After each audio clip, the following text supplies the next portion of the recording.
ચારણની દીકરી ખોડિયાર તમને શું પ્રમાણ આપે?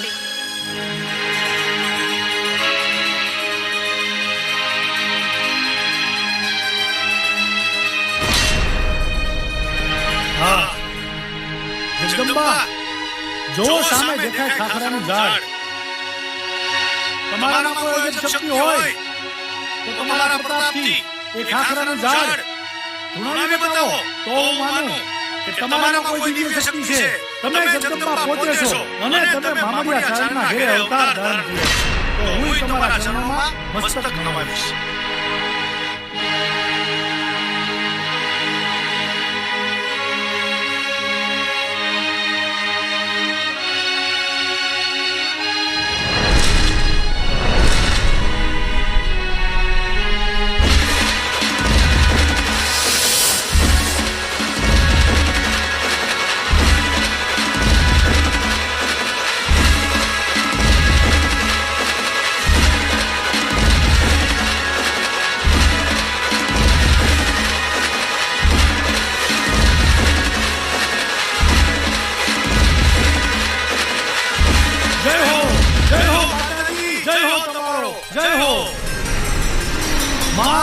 જગદંબા ખોડિયાર તમારો જય હો.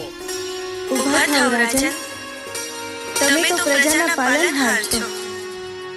ચારણની દીકરી પ્રજાના પાલનહારનું મસ્તક નમવા ના દે. તમે તો તમારો રાજધર્મ નિભાવ.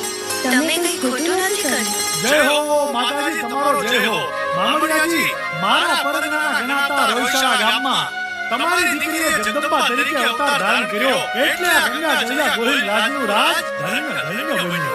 મામડિયાજી, હવે તો તમે કહો ને તો આ મોના બેસણા હું મારા નીલમબાગમાં બનાવું અને તમારી દીકરીના દેવળ ભાવના રાજમાં બંધાવું. પણ રાજન, તમને આ ચારણની દીકરી ભારે તો નહીં પડી ને?